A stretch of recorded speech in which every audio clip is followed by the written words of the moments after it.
الشمار كفوني كم جرتني كبجمتوتا في جلتمتوتا شايلا يانتو أصلا جلجلك ترجمتن نجانكو بكجرت تسناك كابو بكجراتني بكجمتني يونا يقدني إذا كهرة سبرايزي وين كبديتو سنيدو في إني سمال إني دابو دا keessummaan qaba keessummaa baay'ee natti dhufanii jiru daabbo baay'ee dhufeera haa ta'u malee keessummaan dhufu viidiyoo hojjechuun natti mijatu ana amma tana maaman bo'atiidha jechuudha kan jirtu sagalee shillee dhageessan asumaan haay jedhaanii siniin jedha amala qabaattetti miti baay'izawee amma yeroo ishiiti yeroo hirriibaa itti kaatu ta'ee jechuudha har'a viidiyoo kana daabboo kanarratti hojjechuu waan natti mijateef asumaan waa'ee daabboo kana daabboon qamadidha biyya keenya qamadii tolfataniitidha jechuudha haga inni guddatu laala ol fuudhee asirratti argisiisuu hin danda'u gottotee luka kiyyarra godhadhe jechuudha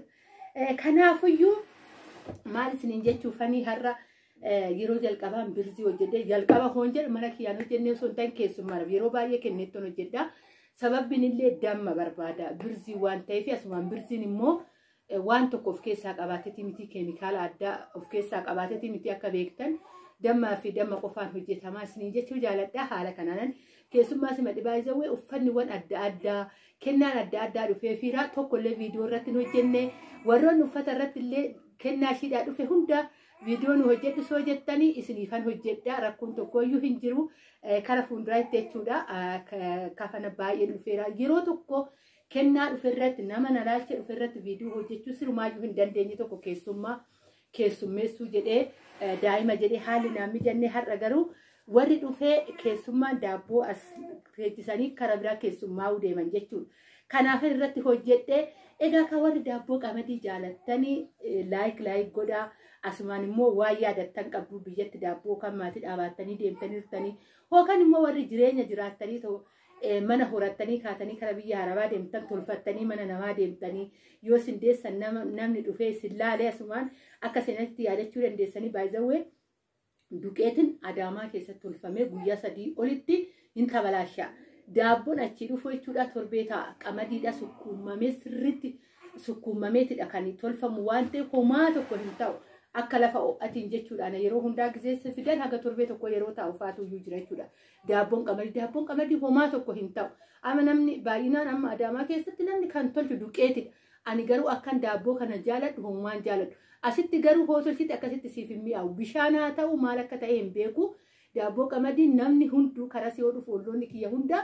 baay'ee wan hawwiidha simannaadha dheegu jechuudha daabboo difoo kana amma hoo murame olloota baay'ee bira deema jechuudha daabboon kun dhugaan isin jedha garuu duqeetiin tolfame roormaalidha namni kamuyyuu isarratti wanni hin jedhu ni jaalatama jechuudha kanaafuyyuu kanuma waa'ee daabboo qamadii isinitti haasaa jedhetan dhufee warri jaalattan kallattiiwwan adda addaatirraa egaa kan namni qamadii hin beekne jiru keessattuu ijoolleen baadiyaa akaayii isaa nyaannee jirra sommoo isaa nyaannee jirra daabboo isaa nyaannee irra keessattuu barataa hoggaa isaanii wanta baay'eedha jechuudha qamadii kan ittiin dabarsine akka kiyyatti warri jaalatanii raattan laayik godhaa warri immoo birzii kanarrattis yaada qabdan baay'izawee burcuqqoo sirriitti dama godhuu didee malee damma sirriitti itti godhee tanan diimessee hojjedhee akkaataa burcuqqoon warqaammadha ijaa ta'eefidha kan sirriitti isinitti mul'isuu didee asumaan immoo warri akkaataa birziitti hojjetan nutti argisiisi warri jettanii soorattan koomentii jalatti naa barreessaa yeroo biraa hojjechaatan isinitti argisiisa jechuudha warri birzii galtanillee hojjechuu barbaadan ijoolleen baay'een ijoolleen keenya ni beektu warri gaa'ila keessa seenee arga jechuudha warri garuu immoo warra bira oduma teessanuu deemtan baruun dirqamaa abbaan manaa keessan boru gaafa lukkuu qopheesse birzii naa hojjedhu jechuu danda'a kennettoo naa hojjedhu jechuu danda'a namni keemikaalota adda addaa namni dadhabeera jechuudha amantaa fee keessaa yoo jiraate kanaafuyyuu walumarraa barannaa hedduun isin jaaladha hedduun isin kabaja bakka irratti nagaa naataa maama illee nyakamaa jirti waan ta'eef baay'ee siffaan haasa'uu hin dandeenye walitti deebina